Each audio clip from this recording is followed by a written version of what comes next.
Hey, hello. Welcome to my little cabin. I mentioned that I was going on a work trip to a place without Wi-Fi. So here I am. I don't know what the fire sound is like to you. Maybe it's a little too loud. But I can't really control it. So we're just gonna chat if you like and hang out, and hopefully it feels cozy to you.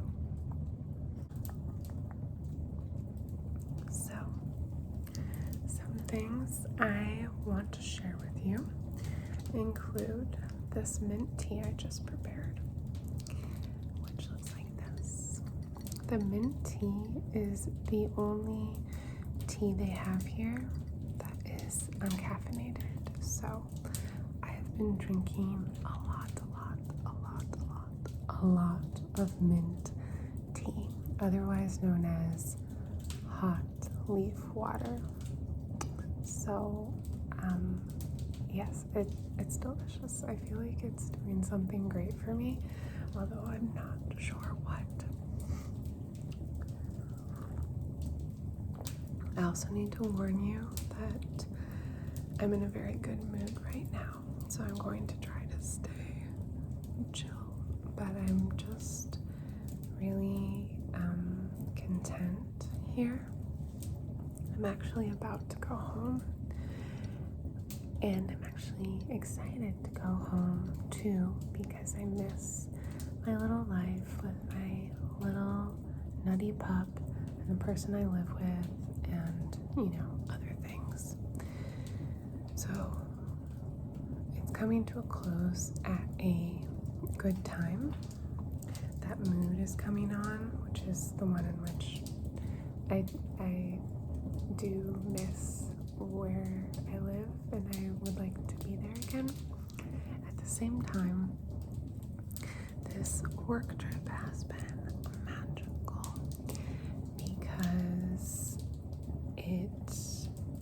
don't get me wrong, I've done a lot of work, but I also have been in nature without Wi-Fi, and I just feel very renewed.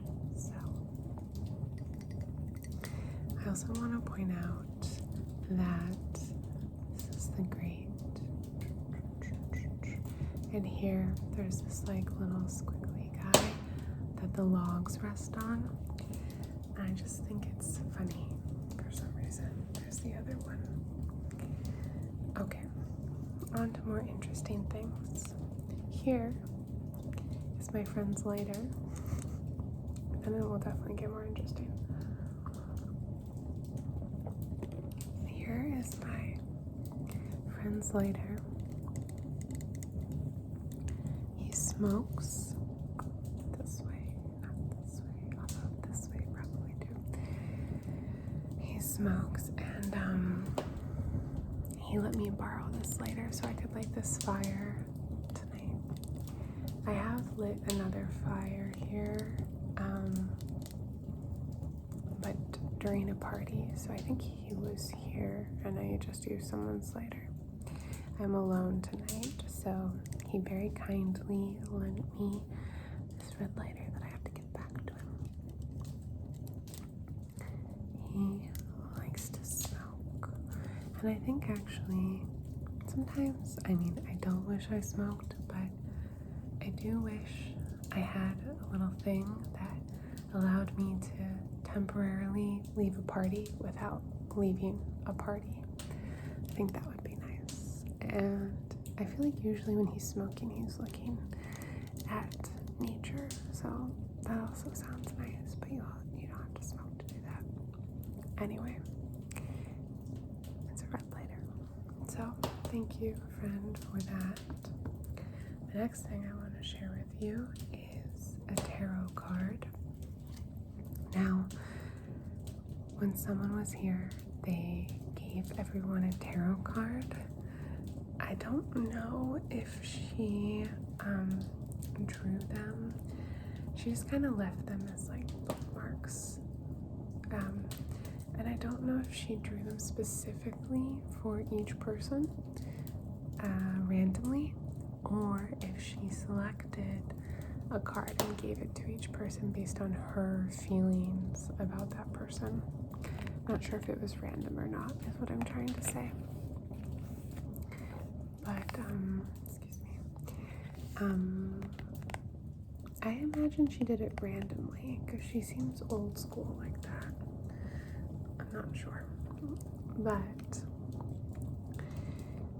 here it is, the one she gave me.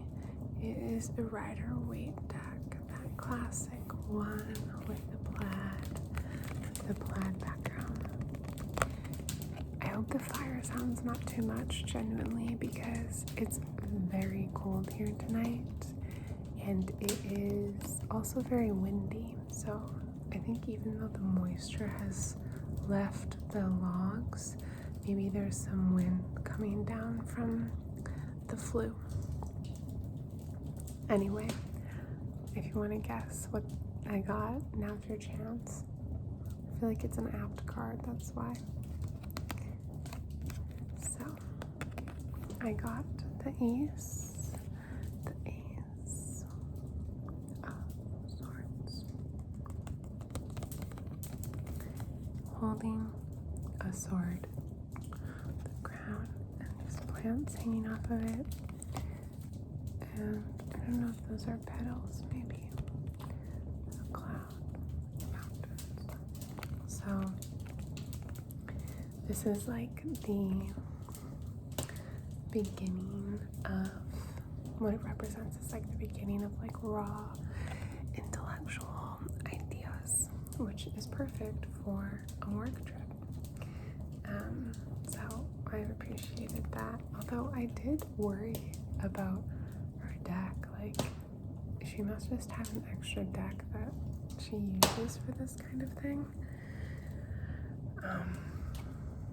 Anyway, she has a partial deck now. I guess what I'm trying to say is that I find that very generous of her to have left these as bookmarks and to have given specific ones to specific people. I was pretty pleased with mine, and I felt like it brought me, I don't know, some luck. I haven't washed my hair today, so it's kind of hanging in these like wavy things, because when I did wash it yesterday, I went outside to get somewhere and it froze, which hasn't happened to me in a while, because usually I make sure it's dry before I go out into the cold. But anyway, so we have that, some tea. I have 2 more things to show you.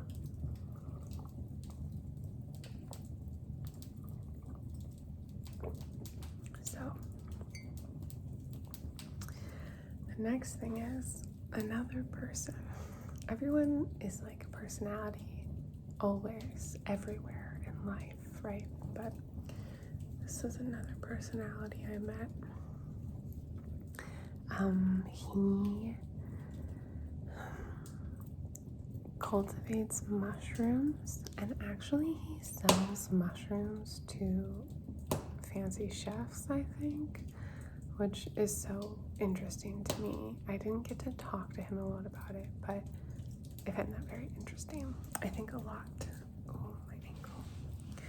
I think a lot goes into cultivating mushrooms. Anyway,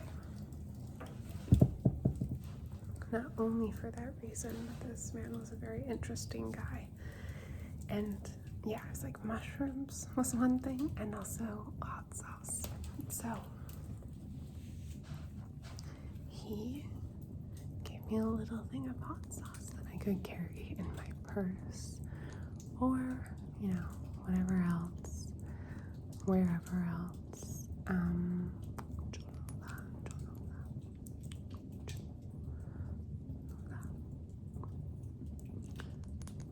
Original. So that was also very nice. I've been using it on my lunch mostly. And he also sent a box of bigger hot sauces, which is nice when you're in a cabin to have hot sauce, you know?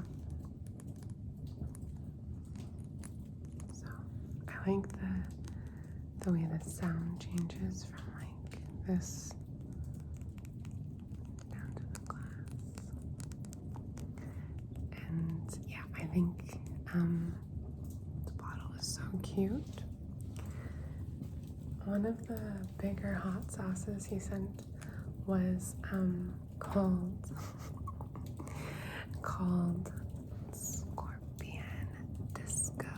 Scorpion Disco.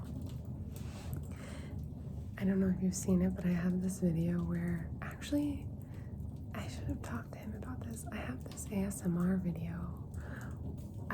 He doesn't know I do ASMR, but I have this ASMR video where I just go over crazy mushroom names and repeat them. There are some very funny ones, and actually now that I'm thinking of it, what are some of them? Shoot. It's actually, they are like, there is a class that's like something disco. I'll have to revisit that. Anyway, great mushroom names and hot sauce names seem to be like a Venn diagram, like a chart where there is some overlap, because Scorpion Disco definitely sounds like it could be a weird mushroom name based on these other mushroom names I found. And I wish I had talked to him about that.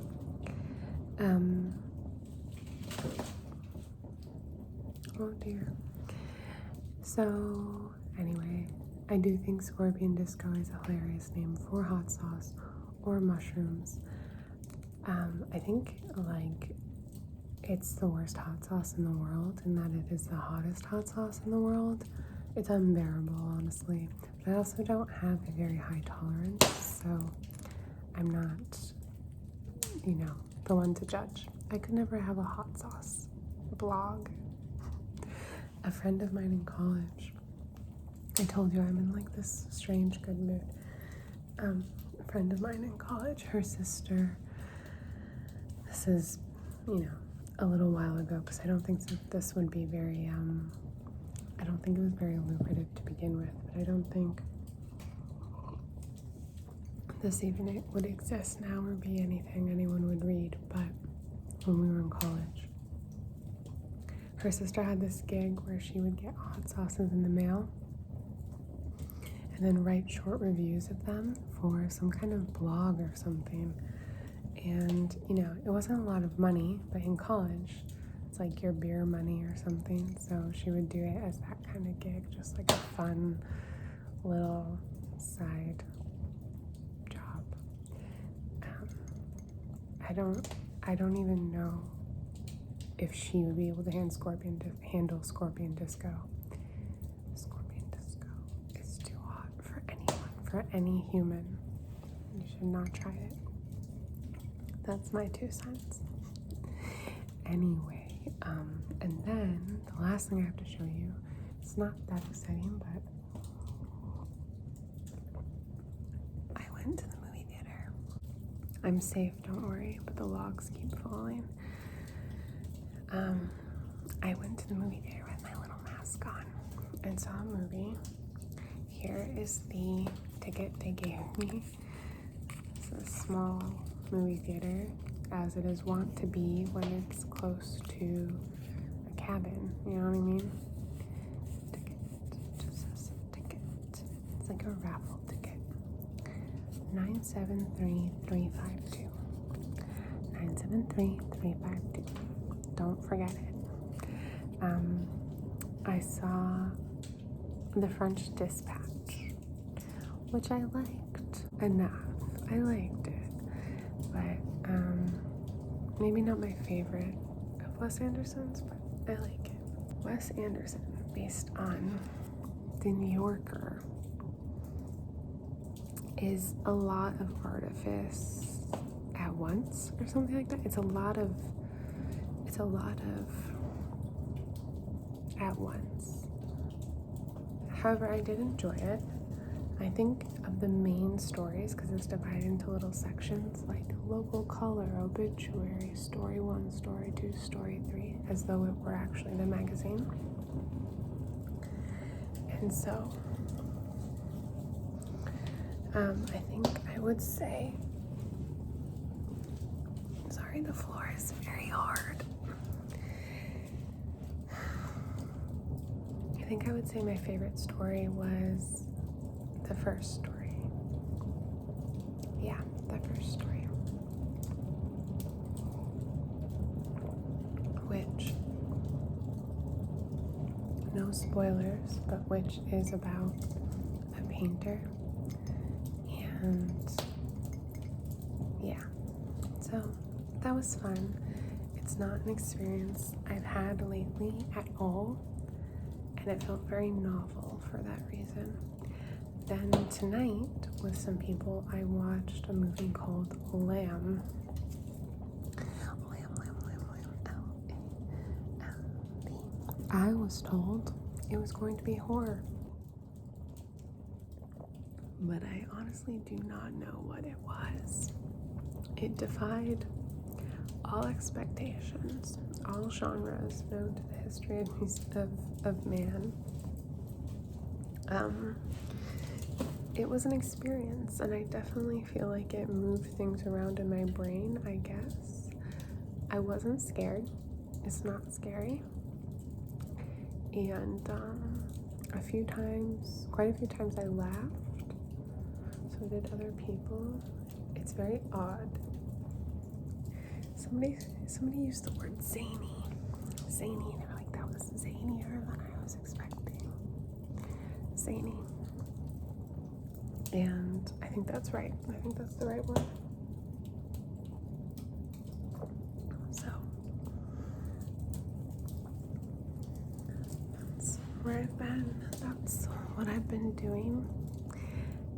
It's been very restorative, and I have to keep cutting because the logs are popping, but like very loudly. Anyway, that's what I've been doing here in this little cabin space of mine. Yeah, I just wanted to share it with you briefly, let you get a little fire action, because I know that I love a fire like this. I love this fire. I wanted to bring it to you. Yeah, I think that's all I have to say. I just had a thought, but then the fire popped. It went like really loud.